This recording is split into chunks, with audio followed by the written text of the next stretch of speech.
at-large. Councilmember George Leventhal will tell you the biotech industry has affected his life deeply. His mother, Bridget Leventhal, was a leading pediatric oncologist who passed away in 1994. When one of George Leventhal's sons developed a rare form of kidney cancer at a very young age, it was the research initiated by his mother that played a role in saving his son's life. It worked out great. His kidney was removed and he underwent radiation therapy and chemotherapy, and he's now 19 years old. He's a freshman at the University of Maryland, and he's big and strong and healthy, and he's thriving. The doctors who cured my son had been selected and trained by my mother.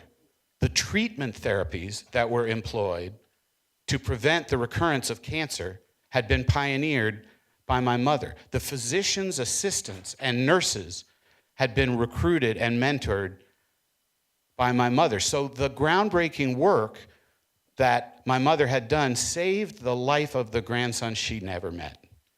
And if you want to understand why I believe so passionately, without a technical background of my own, in the biotechnology and life sciences enterprise, it's because of the way that it touched my own life and the inspiration that my mother left behind.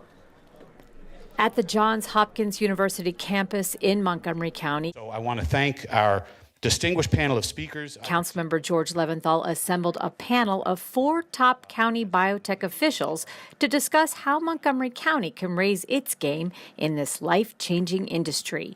And the universal answer was working together through development. We set out a very bold ambition for this to become one of the top 3 biohealth clusters in the country by 2023. We realized that in our 25-year history, we did not have many collaborations with local institutions, federal institutions, or academic institutions. The second part of our strategy was to get people connected. And I think that's something that Councilman Leventhal mentioned earlier about getting connected and getting to know who's in the community within our same industry. I think it's something we've been striving to do for many years now, from hosting CEO dinners and opening up the doors of MedImmune and AstraZeneca. Hey, nice to see you.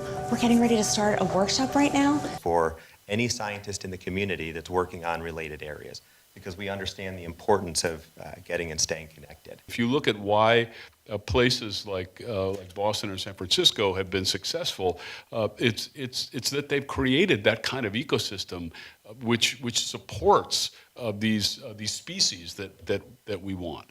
Now this is absolutely possible. It's been done. One way biotech officials would like to see this collaboration happen is by sharing ideas with scientists from the National Institutes of Health.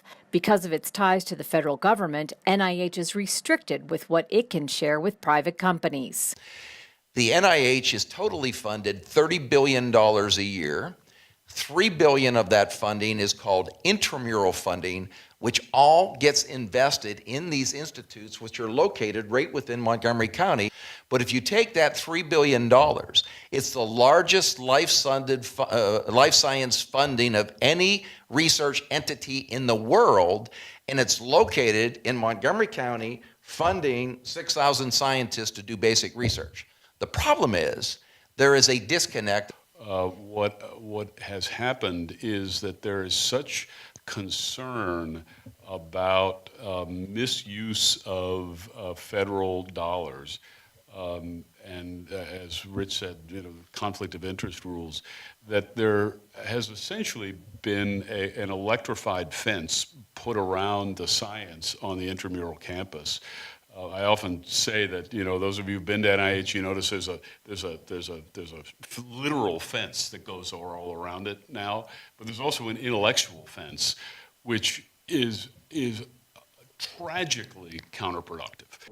Anthony Saleh is the CEO of Miracule, a Rockville-based preclinical cancer therapeutics company. He says startup companies like his need local venture capital.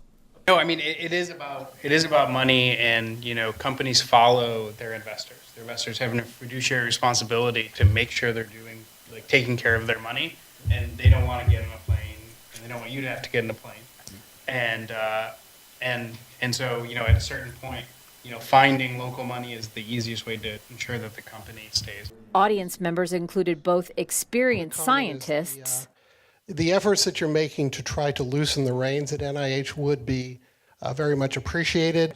and young entrepreneurs looking to connect both locally and nationally with knowledge to share.